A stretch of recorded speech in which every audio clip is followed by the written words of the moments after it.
जरूरी सूचना है आप सभी स्टूडेंट्स के लिए। स्टडी फॉर सिविल सर्विसेज का Android app Google play store में आ चुका है, उसको प्लीज तुरंत इंस्टॉल कर लीजिए। और अगर आप स्टडी फॉर सिविल सर्विसेज के सिर्फ ऐप से कोई भी कोर्स, कोई भी पीडीएफ परचेस करते हैं तो उसमें अप्लाई कूपन, अगर आप ज्ञान सर जो है आप उसमें अप्लाई करते हैं, ये कूपन कोड है, तो उसमें 20% फीस तुरंत माफ हो जाएगी। मतलब 20% डिस्काउंट तुरंत उसमें लग जाएगा। ज्ञान सर लिखना है, नॉर्मली ज्ञान सर, स्मॉल लेटर में है सब कुछ, कोई स्पेस नहीं, कोई कॉलम नहीं, सिर्फ ज्ञान सर, GYANSIR। इस तरह से अगर कूपन कोड लगाते हैं आप ऐप में बाई करने से पहले, जो अप्लाई कूपन वाले में आता है, तो 20% का डिस्काउंट तुरंत मिलेगा। वीडियो देखिए।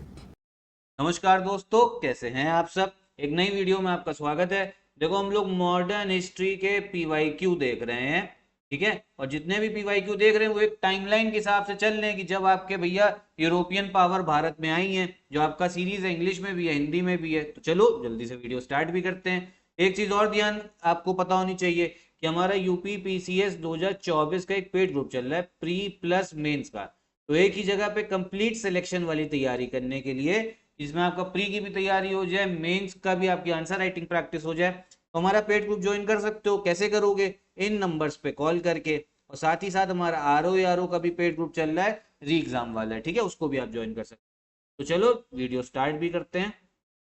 790 तक देख लीजिए, 791 से हमें स्टार्ट करना है, ठीक है। क्या बोला जा रहा है? निम्नलिखित में से किसे स्वर्ग से उत्पन्न सेना नायक कहा गया है, ठीक है। आपका which of the following has been called as a heaven born general. जो हेवन बॉर्न जनरल है ये बोला गया आपके रॉबर्ट क्लाइव को, ठीक है। क्योंकि जब मैंने पिछली वीडियो में बात कही थी कि जब प्लासी की आपका युद्ध हुआ था 1757 में, तो भैया यहाँ पे सिराजुद्दौला जो थे बंगाल के नवाब, उनको किसने हराया था? रॉबर्ट क्लाइव ने हराया था। करेक्ट आंसर है आपका बी वाला, ठीक। अगला क्वेश्चन देखते हैं क्या है। इसमें बोला जा रहा है निम्नलिखित में से किसने अपनी राजधानी मुर्शिदाबाद से मुंगेर आपका स्थानांतरित करी थी, ठीक है। किसने आपकी शिफ्ट करी थी कैपिटल मुर्शिदाबाद से मुंगेर? पहली चीज तो ये समझो, जो आपका मुर्शिदाबाद है ना, ये आपके पश्चिम बंगाल में आता है, ठीक। जो आपका मुंगेर है ये आपको बिहार में दिखेगा। उस समय पे होता क्या था ना, उस समय में आपकी बात बताऊं, उस समय जो बंगाल था ना, बंगाल में आपका पूरा, जो आज का आप वेस्ट बंगाल देखते हैं, रुको मैं आपको मैप में दिखाता हूँ, ठीक है। उस समय का जो 1757 का जो बंगाल होता था ना, उसमें आप देखो जो वेस्ट बंगाल आपको दिख रहा है, पश्चिम बंगाल ये भी था, पूरा का पूरा बांग्लादेश भी था, जो उड़ीसा है उड़ीसा भी था, और बिहार भी था, ठीक है। तो बहुत बड़ा राज्य था आपका बंगाल। तभी अंग्रेज लोग जो है ना यहाँ पे चाहते थे कि इनका यहाँ पे कब्जा हो।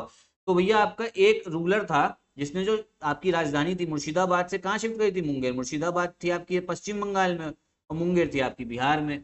इसमें ये बोले जरा किसने शिफ्ट करी, तो वो करी आपके मीर कासिम ने। ये थे आपके तब बंगाल के नवाब, ठीक है, ये ध्यान करिए। अगला क्वेश्चन देखते हैं क्या है। सबसे अधिक निर्णायक युद्ध जिसने अंग्रेजों के भारत में प्रभुत्व को संस्थापित किया, ठीक है, सबसे इंपॉर्टेंट वॉर। अब देखो आपको होगा कि प्लासी, ठीक है, देखो भैया प्लासी तो आपकी 1757 में हुई है, लेकिन उससे ज्यादा इंपॉर्टेंट थी आपकी बक्सर का युद्ध। ये हुआ आपका 1764 में, ठीक है। और यही बक्सर का जो युद्ध था ना, इसी से पता लग गया था कि अंग्रेज लोग जो है ना वो यहाँ पे भारत में क्या है, सुप्रीम पावर है। ए वाला जो है ना वो करेक्ट आंसर है। इंग्लिश वाला भी देख लो आपका, the most decisive battle that led to the establishment of supremacy of British, battle of Buxar, ठीक है। ये क्यों इंपॉर्टेंट मैं अभी आपको बता रहा हूँ। ये वाला आपका डी हो गया 792 का। अब देखो पहली चीज तो इसमें ये समझो, देखो बैटल ऑफ बक्सर में था क्या, एक तरफ थे आपके अंग्रेज, ठीक। कौन थे आपके? अंग्रेज थे। और एक तरफ थी तीन सेनाएं। इसमें तीन सेनाएं कौन कौन सी थी? एक था आपका भैया मीर कासिम की सेना, जो बंगाल का उस समय नवाब था। एक था आपका अवध का जो नवाब था ना, उसकी सेनाएं थी। और एक था भैया जो मुगल बादशाह था उस समय पे, शाह आलम द्वितीय, शाह आलम सेकेंड, इसकी भी सेना थी। तो मतलब तीनों की सेनाओं को किसने हरा दिया था? अंग्रेजों ने हरा दिया था। इसीलिए बैटल इंपॉर्टेंट है, क्योंकि इसमें सिर्फ मीर कासिम नहीं हरा था, आपका जो भारत का उस समय बादशाह था ना, शाह आलम सेकेंड, वो भी हार गया था, ठीक है। तो इसलिए इंपॉर्टेंट बैटल है। अगला क्वेश्चन देखते हैं क्या है। बक्सर की लड़ाई के समय बंगाल का नवाब कौन था? तो भैया बंगाल का नवाब था आपका मीर कासिम। सी वाला जो है ना ये आपका करेक्ट आंसर होगा, ठीक। फिर क्या बोला जा रहा है, अंग्रेजी ईस्ट इंडिया कंपनी द्वारा लड़े गए निम्नलिखित युद्ध में से कौन सा सर्वाधिक निर्णायक था? तो अभी मैंने आपको बताया कि आपका बक्सर वाला सबसे इंपॉर्टेंट था, ए वाला आपका सही हो जाएगा, ठीक है।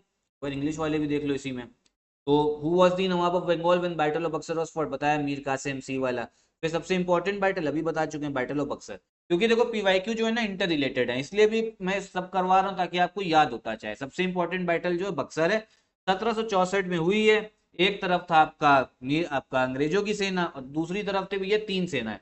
आपके बंगाल के नवाब की, अवध के नवाब की और मुगल बादशाह की। ठीक है, अच्छे समझा दी ताकि आपको याद रहे। चलो अगला क्वेश्चन देखते हैं क्या है। अब इसमें बोला जा रहा है निम्नलिखित में से कौन सा युद्ध भारत में अंग्रेजों के आधिपत्य का स्थापना की दृष्टि सबसे महत्वपूर्ण समझा जाता है। तो फिर से वही क्वेश्चन है, तो ये आपका बक्सर का होगा। ठीक है, बक्सर वाला युद्ध सबसे इंपॉर्टेंट है, इंग्लिश में भी देख लो एक बार। ठीक, अभी देखो बक्सर वाले क्वेश्चन दिख रहे हैं। Which of the following is considered to be the most significant battle in establishment of British supremacy in India, Buxar. ठीक, फिर क्या है, which one of the following rulers had granted diwani rights to the East India company. देखो जो आपका बक्सर का युद्ध हुआ, उससे क्या हुआ था ना, बक्सर के युद्ध से जब तीनों सेनाओं को हरा दिया तो अंग्रेजों को, जो आपका अंग्रेज थे ना इंग्लिश, उनको मिल गई थी दीवानी के अधिकार मिल गए थे। अब दीवानी क्या होता है, टैक्स कलेक्ट करना। जो टैक्स होता है ना, सरकार टैक्स कलेक्ट करती है। क्या वो टैक्स कौन कलेक्ट करेगा, जो आपकी ईस्ट इंडिया कंपनी है। और ये किस शासक ने इनको राइट्स दी थी, भैया जो इनसे हारा होगा, कौन हारा था, शाह आलम सेकेंड। तो शाह आलम सेकेंड ने इनको ये अधिकार दिया था। सी वाला जो है ना करेक्ट आंसर है। अगला क्वेश्चन देखते हैं। आपका 1765 में ईस्ट इंडिया कंपनी को बंगाल की दीवानी किसने प्रदान की। तो ये करी थी आपके मुगल सम्राट ने। ठीक है, तो शाह आलम द्वितीय ने तो करी, लेकिन ये उस समय था कौन, ये था आपका भारत का मुगल बादशाह, मुगल सम्राट। अगला क्वेश्चन क्या है, किस गवर्नर के कार्यकाल में ईस्ट इंडिया कंपनी को शहनशाह आलम द्वारा बंगाल, बिहार तथा उड़ीसा में दीवानी अधिकार दिए गए थे। किस गवर्नर, मतलब उस समय अंग्रेजों का गवर्नर कौन था। तो अंग्रेजों का गवर्नर था उस समय पे लॉर्ड क्लाइव, जो रॉबर्ट क्लाइव है ना आपका। ठीक है, रॉबर्ट क्लाइव ये था उस समय पे अंग्रेजों का आपका गवर्नर। ठीक है, इंपॉर्टेंट है। आपका सी वाला हो गया, और ये हो गया आपका ग्रांटेड, ये हो गया आपका मुगल एम्परर। ठीक, हिंदी में समझा ही चुका हूँ। और इसमें हो जाएगा आपका रॉबर्ट क्लाइव। देखो रॉबर्ट क्लाइव 2 बार बंगाल का गवर्नर रहा, उसके बाद में फिर वापस चला गया था आपका इंग्लैंड, वहां भी जाके इसने सुसाइड कर ली थी। ठीक, अगला क्वेश्चन लास्ट देखते हैं। Who was appointed deputy diwan of Murshidabad by Robert Clive after the Allahabad treaty. किसको डेप्यूटी दीवान बनाया गया था। तो ये बनाया गया था आपके मोहम्मद राजा खान। ठीक है, इसको मोहम्मद राजा खान को। आपके शितब राय इनको भी बनाया गया था, लेकिन ये मुंगेर के बने थे। मुर्शिदाबाद के कौन बने थे, मोहम्मद राजा खान, ये ध्यान रखे। ठीक है, कौन होगा आपके, मोहम्मद राजा खान। इनको डेप्यूटी जो है दीवान आपका मुर्शिदाबाद का उप दीवान बनाया गया। ठीक है, किसने बनाया था, रॉबर्ट क्लाइव ने। तो इतनी इन्फॉर्मेशन ध्यान रखेगा, इतने ही क्वेश्चंस रखते हैं, हर वीडियो में 10 क्वेश्चन देखते हैं हम लोग। ठीक है, अगली वीडियो में आगे क्वेश्चंस देखेंगे। अभी हम लोगों ने बक्सर के युद्ध के बारे में बात कर ली, इसके आगे जो है ना फिर हम लोग अलग अलग वॉर्स के बारे में बात करेंगे। जो आपका वांडी वॉच का युद्ध हुआ है, ठीक है, फिर हम लोग बात करेंगे कि जब जैसे अभी तो हम लोग बात करेंगे अंग्रेजों ने भैया बंगाल के पास गए, वहां पे लड़ाई हुई, फिर बक्सर की हुई। फिर आगे वाले हम लोग उसमें वीडियोस में बात करेंगे कैसे अलग अलग मराठाओं के पास, मैसूर के पास, सिखों के पास गए। तो वीडियो से जुड़े रहिएगा, सीरीज देखते रहिएगा, अच्छे से आपको मॉडर्न हिस्ट्री समझ में आएगा। यही वीडियो भी खत्म करते हैं, अगर कोई डाउट हो कमेंट बॉक्स में पूछिए। नमस्कार।